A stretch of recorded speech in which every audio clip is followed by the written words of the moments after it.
നമസ്കാരം സുഹൃത്തുക്കളെ. നമ്മളുടെ തൊട്ടടുത്ത അയൽവാസിയുടെ പുരയിടം കാട് കയറി കിടക്കുന്നുണ്ടോ? മാലിന്യങ്ങൾ കൂമ്പാരം കുട്ടിയിട്ടിരിക്കുന്നുണ്ടോ?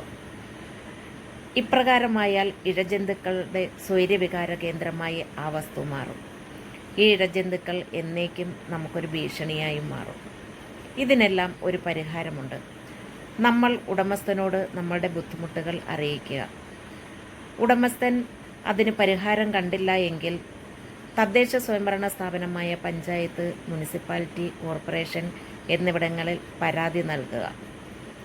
ഈ പരാതിയിൽ മേൽ അവർ വന്ന് ഉടമസ്ഥൻ്റെ ചെലവിൽ ഈ കാടുകൾ വെട്ടിത്തെളിക്കുകയും മാലിന്യങ്ങൾ നീക്കം ചെയ്യുകയും ചെയ്യും. ഇത് ആർക്കെങ്കിലും അറിയാമോ സുഹൃത്തുക്കളെ? ഇത് മറ്റുള്ളവരിലേക്കും ഷെയർ ചെയ്ത് അറിയിക്കുക. പലർക്കും ഇത് അറിയില്ലായിരിക്കും. പഞ്ചായത്ത്, മുനിസിപ്പാലിറ്റി, കോർപ്പറേഷൻ എന്നിവിടങ്ങളിൽ പ്രവർത്തിക്കുന്ന പഞ്ചായത്ത് മെമ്പേഴ്സിനോ അല്ലെങ്കിൽ മറ്റുള്ളവർക്കോ മാത്രം അറിയാം. സാധാരണക്കാർക്ക് ഇതൊന്നും അറിയില്ല. ഇത് എത്രയും പെട്ടെന്ന് ഷെയർ ചെയ്ത് എല്ലാവരെയും അറിയിക്കുക. പക്ഷെ നമ്മൾ ഒന്നോർക്കണം, അയൽക്കാരാണ്, എപ്പോഴും കാണേണ്ടവരാണ്, സ്നേഹത്തിൽ കഴിയേണ്ടവരാണ്.